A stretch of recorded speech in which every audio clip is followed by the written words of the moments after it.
Alors Patrick Bléton, bravo pour ce prix du CODIR engagé. On ne le savait pas, mais tout le monde dit que vous avez un itinéraire très anglo-saxon. Est-ce que ça veut dire que effectivement vous avez bossé pour des entreprises anglo-saxonnes ou que vous avez été plutôt à l'étranger?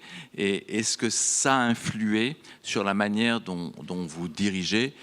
J'ai appris simplement que le CODIR était en anglais, mais est-ce que l'un est lié avec l'autre?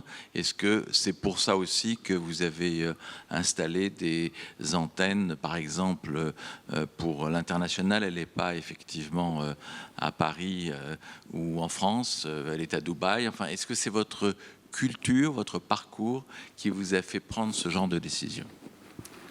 Tout d'abord, merci. Je suis très touché de cette reconnaissance et je voudrais remercier mon équipe. And I would like to thank the team here because a few of them are not speaking as French speakers, so congratulations. C'est très important pour moi de tirer parti de la diversité. On parle de diversité je dirais, hommes-femmes, mais je pense que la diversité culturelle est une richesse énorme dans une entreprise. Aujourd'hui, on a, je dirais, un comité de direction qui était à l'époque franco-français, aujourd'hui un comité de direction international. On a décidé aussi, je dirais, d'avoir des engagements très forts au niveau de la diversité, je dirais, ce qu'on appelle en anglais le gender diversity, puisqu'on a, lors du refinancement de notre dette, on a pris des engagements chiffrés par rapport à notre stratégie RSE, d'avoir des femmes au niveau du CODIR. Donc à chaque fois, on essaie de travailler sur la complémentarité, et non pas parfois la supplémentarité. Le problème de certains leaders, et peut-être que j'ai eu par le passé, c'est d'essayer de trouver des gens identiques à soi-même dans un comité de direction, et du coup on ne provoque pas cette transition et ces changements. Et je pense que pour transformer une entreprise, on a besoin justement d'avoir des gens différents, qui pensent différemment. Je ne veux pas dire que j'étais une bande de rebelles dans mon comité de direction. Ça, je me demandais si c'était parce que vous aviez beaucoup de femmes que j'ai entendu la phrase « elles savent se rebeller », mais c'est moi qui la mets au féminin, etc. Marie-Pierre Rixain a sans doute sur ce sujet une meilleure expérience que moi. Un petit peu, mais ce n'est pas uniquement ça. Je pense qu'il y a cette complémentarité. Et dans les choix de la composition de l'équipe, ce soir, on a vu le Maroc qui gagnait, je dirais, contre l'Espagne. Pas de star, mais je dirais une équipe complémentaire avec des parcours très différents. Nous avons une ancienne ministre, quelqu'un qui a géré la crise du Covid pour Olivier Véran, des gens issus de grandes entreprises françaises, des gens issus de l'international. Et c'est cette force-là, je dirais, qui crée de la valeur dans l'entreprise. J'en suis intimement convaincu. Et je reviendrai sur un sujet qu'on parlait de loi tout à l'heure. Je pense que la loi ne peut pas tout changer. Je pense que c'est d'abord une décision managériale. J'ai eu la chance dans ma vie de nommer des femmes en Arabie Saoudite, en Inde, à des postes clés. Et je pense que c'est notre décision en tant que leader ici de nommer et de prendre des risques. Et ça, c'est on doit le faire. Ça veut dire finalement combien de femmes dans l'instance dirigeante, pour reprendre le mot employé par Marie-Pierre Rixain? On a un comité de direction avec 30% de femmes. Donc aujourd'hui, je dirais qu'on est dans un... Voilà. Mais j'aime pas mesurer les quotas. Donc... Alors qu'est-ce que vous pourriez lui demander en plus là? Il fait bien le job là. Écoutez, d'abord félicitations parce que merci d'abord pour cet engagement. Et puis je crois que si vous le dites vous-même, si vous avez cet engagement, vous le faites aussi parce que vous avez compris que cette diversité des profils, cette complémentarité, comme vous le dites, eh bien, est au bénéfice de l'entreprise et de l'ensemble des collaborateurs. Et je crois que c'est bien le message qu'il faut faire passer aujourd'hui, c'est que nous avons besoin de complémentarité et que lorsque je parle de changer les codes, c'est justement dans cette perspective-là. Moi, j'aurais peut-être une question en rapport avec l'eau, parce qu'effectivement, le groupe affiche, et non seulement affiche, mais concrétise une féminisation de ses équipes. Vous travaillez sur un secteur qui est crucial pour les femmes dans le monde. On l'oublie trop souvent, mais je rappelle simplement que, comme l'indique l'UNICEF, femmes et filles dans le monde consacrent 200 millions d'heures par jour à collecter de l'eau. Donc on mesure à quel point l'eau potable, l'assainissement est un enjeu absolument considérable pour les femmes, parce que lorsque les femmes vont chercher de l'eau, évidemment, elles ne font pas autre chose, vous l'imaginez bien, elles ne s'éduquent pas, elles ne travaillent pas à l'économie de leur pays.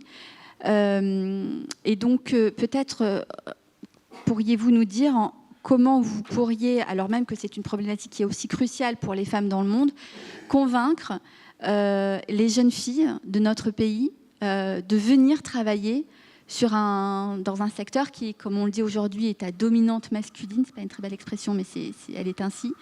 Et est-ce que, voilà, comment vous arrivez à matcher les deux problématiques, et celle de la difficulté d'attirer parfois des talents féminins dans un secteur qui est quand même relativement technique, et en même temps sur une problématique qui est si cruciale pour les femmes dans le monde? Bon, je dirais que la députée, il y a plusieurs questions dans votre question. Je pense qu'il y a deux sujets. Le sujet global, politique, stratégique de l'accès à l'eau dans les territoires, et on peut parler de l'Afrique, ça peut être un sujet politique, stratégique aussi développé par des gouvernements. J'étais au Canada la semaine dernière et je peux vous dire que le Canada est très engagé sur ces sujets-là, beaucoup plus qu'on ne le pense. Peut-être nous avons un petit peu de retard en France. Et je parle aussi en tant qu'élu du territoire, donc c'est plus facile pour moi pour dire ce genre de choses. Après, pour attirer, je dirais, j'aime pas dire attirer la population féminine. Je pense que quand on fait des choix managériaux, c'est le point d'entrée qui compte dans une entreprise. Et aujourd'hui, dans les postes, dans le recrutement, on s'aperçoit qu'il y a une tendance naturelle, parce qu'on est dans un milieu technique, un environnement technique, à s'orienter sur une population plus masculine. Aujourd'hui, chez SOR, l'engagement est de recruter 50% de femmes dans les postes entrants dans l'entreprise. Donc ça, c'était une décision qui est très forte. Je pense que tout le management est engagé. Le seul sujet, c'est que ça prend beaucoup de temps et de faire évoluer. Deuxièmement, je pense qu'en tant que comité de direction, il faut accepter, je dirais, que les temps changent. On a vu avec le Covid, on est rentré depuis 4 ans dans un mode de fonctionnement, et je rends hommage à l'ensemble des CODIR qui sont présents, parce qu'on ne gère plus aujourd'hui une entreprise comme on l'a gérée il y a 5 ou 7 ans. C'est la première fois de ma vie où je vois 4 années de suite où les choses changent, le monde économique change, on en parlait avec Cécile tout à l'heure. Rien n'est pareil, je dirais, aujourd'hui. Et donc il faut accepter aussi que sur la gestion de la féminisation des entreprises, on ait une ouverture sur les plages horaires, sur la façon de travailler, sur le travail à distance. Je pense qu'il y a des sujets sur lesquels on doit aussi évoluer énormément. Et c'est vrai que quand on voit certains comités de direction en France, et je pense que c'est très franco-français aussi, je peux parler du costume 3 pièces, mais c'est assez, vous savez, quand vous allez sur Internet, vous regardez les colliers de certaines boîtes françaises ou du boîte de CAC 40, c'est très semblable. Hein. Il y a peu d'évolution sur ce sujet-là. Donc voilà, je pense que c'est à nous, et je reviens sur ce sujet-là, c'est un choix managérial, c'est une décision du comité de direction. Elle doit être supportée dans les organisations, mais c'est à nous de le faire. Philippe Delpech. Une question sur l'espace-temps. Aujourd'hui, le comité de direction de SOR a eu le prix du CODIR engagé. Ils auraient pu aussi avoir le prix de la création de la valeur, parce que le retournement de la performance financière dans les 3 dernières années a été spectaculaire. Mais c'est une entreprise qui vit quand même dans des espaces-temps différents. Ils ont un fonds d'investissement comme actionnaire. Ils ont un comité de direction qui est très agressif, qui change vite, qui veut transformer l'entreprise.